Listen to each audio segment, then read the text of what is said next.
ഈ ഒരു ഷേപ്പിലുള്ള i20കളിലെ അവസാനത്തെ വണ്ടി അല്ലേ? അവസാനം വന്ന വണ്ടികളിൽ ഒന്നാണ്. ഇത് ഏതാ മോഡൽ? 2020 വണ്ടി, സ്പോർട്സ് ഓപ്ഷൻ. ഓക്കെ, സ്പോർട്സ് ഓപ്ഷനിൽ വരുന്ന വണ്ടിയാണ്. 16,000 കിലോമീറ്റർ മാത്രമേ ഉള്ളൂ. സിംഗിൾ ഓണർ വണ്ടിയാണ്. അതായത് സ്പോർട്സ് ഓപ്ഷനിൽ വരുമ്പോൾ ഒരു ഗുണം എന്താണെന്ന് വെച്ചിട്ടുണ്ടെങ്കിൽ അലോയ് വീൽസ് വരും, അതുപോലെ തന്നെ സ്ക്രീനും വരും അല്ലേ? പിന്നെ കീലെസ് എൻട്രിയും ബട്ടൺ സ്റ്റാർട്ടും മാത്രമില്ല, ബാക്കി ഒരുവിധം എല്ലാം ഉണ്ട്.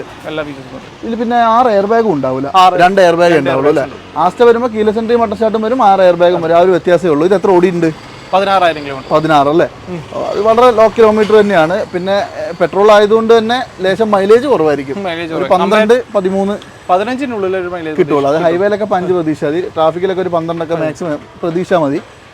ഒരു ഡോക്ടർ കൊണ്ട് വണ്ടിയാന്ന് തോന്നുന്നു അല്ലേ? സ്റ്റിക്കർ ഒട്ടിച്ചിട്ടുണ്ട്, അതുകൊണ്ട് പറഞ്ഞ കേട്ടോ, വേറെ ഒന്നുമല്ല. ഇത് എന്താ പ്രൈസ് വരിക? ഇത് ഫൈനലായിട്ട് നമുക്കൊരു 6,90 ചെയ്ത് കൊടുക്കാം. 6,90,000 6,90,000 രൂപയ്ക്ക് 2020 മോഡൽ വളരെ വളരെ ലോ കിലോമീറ്റർ സിംഗിൾ ഓണർ വണ്ടി.